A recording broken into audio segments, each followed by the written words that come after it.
யோசுவா அதிகாரம் 1. கர்த்தருடைய தாசனாகிய மோசே மரித்த பின்பு கர்த்தர் மோசேயின் ஊழியக்காரனான நூனின் குமாரன் யோசுவாவை நோக்கி, என் தாசனாகிய மோசே மரித்து போனான். இப்பொழுது நீயும் இந்த ஜனங்கள் எல்லாரும் எழுந்து இந்த யோர்தானை கடந்து இஸ்ரவேல் புத்திரருக்கு நான் கொடுக்கும் தேசத்துக்கு போங்கள். நான் மோசேக்கு சொன்னபடி உங்கள் காலடி மிதிக்கும் எவ்விடத்தையும் உங்களுக்கு கொடுத்தேன். வனாந்தரமும் இந்த லீபனோனும் தொடங்கி ஐபிராத்து நதியான பெரிய நதி மட்டுமுள்ள ஏத்தியரின் தேசம் அனைத்தும் சூரியன் அஸ்தமிக்கிற திசையான பெரிய சமுத்திரம் வரைக்கும் உங்கள் எல்லையாயிருக்கும்.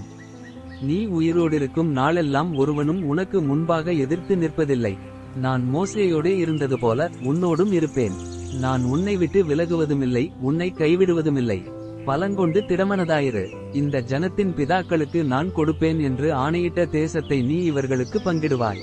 என் தாசனாகிய மோசே உனக்கு கற்பித்த நியாயப்பிரமாணத்தின்படியெல்லாம் செய்ய கவனமாயிருக்க மாத்திரம் மிகவும் பலங்கொண்டு திடமனதாயிரு.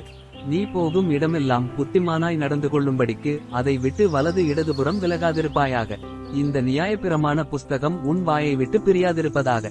இதில் எழுதியிருக்கிறவைகளின்படியெல்லாம் நீ செய்ய கவனமாயிருக்கும்படி இரவும் பகலும் அதை தியானித்துக் கொண்டிருப்பாயாக. அப்பொழுது நீ உன் வழியை வாய்க்க பண்ணுவாய், அப்பொழுது புத்திமானாயும் நடந்து கொள்ளுவாய். நான் உனக்கு கட்டளையிடவில்லையா? பலங்கொண்டு திடமனதாயிரு. திகையாதே, கலங்காதே. நீ போகும் இடமெல்லாம் உன் தேவனாகிய கர்த்தர் உன்னோடே இருக்கிறார் என்றார். அப்பொழுது யோசுவா ஜனங்களின் அதிபதிகளை நோக்கி, நீங்கள் பாளையத்தை உருவ நடந்து போய் ஜனங்களை பார்த்து உங்களுக்கு போஜன பதார்த்தங்களை ஆயத்தம் பண்ணுங்கள்.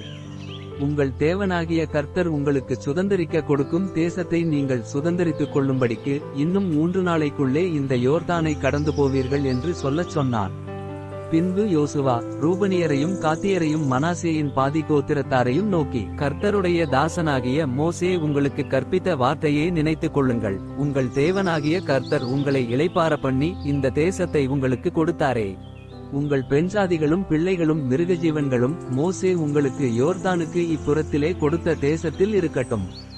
உங்களிலுள்ள யுத்தவீரர் யாவரும் உங்கள் சகோதரருக்கு முன்பாக அணியணியாய் கடந்து போய் கர்த்தர் உங்களைப் போல உங்கள் சகோதரரையும் இளைப்பார பண்ணி அவர்களும் உங்கள் தேவனாகிய கர்த்தர் தங்களுக்கு கொடுக்கும் தேசத்தை சுதந்தரித்துக் கொள்ளுமட்டும் அவர்களுக்கு உதவி செய்ய கடவீர்கள்.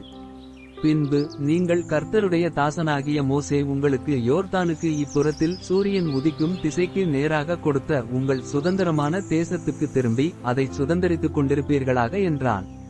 அப்பொழுது அவர்கள் யோசுவாவுக்கு பிரதியுத்தரமாக, நீர் எங்களுக்கு கட்டளையிடுகிறதையெல்லாம் செய்வோம். நீர் எங்களை அனுப்பும் இடமெங்கும் போவோம். நாங்கள் மோசேக்கு செவி கொடுத்தது போல உமக்கும் செவி கொடுப்போம். உம்முடைய தேவனாகிய கர்த்தர் மாத்திரம் மோசேயோடே இருந்தது போல உம்மோடும் இருப்பாராக. நீர் எங்களுக்கு கட்டளையிடும் சகல காரியத்திலும் உம்முடைய சொல்லை கேளாமல் உம்முடைய வாக்குக்கு முரட்டாட்டம் பண்ணுகிற எவனும் கொலை செய்யப்பட கடவன். பலங்கொண்டு திடமனதாய் மாத்திரம் இரும் என்றார்கள்.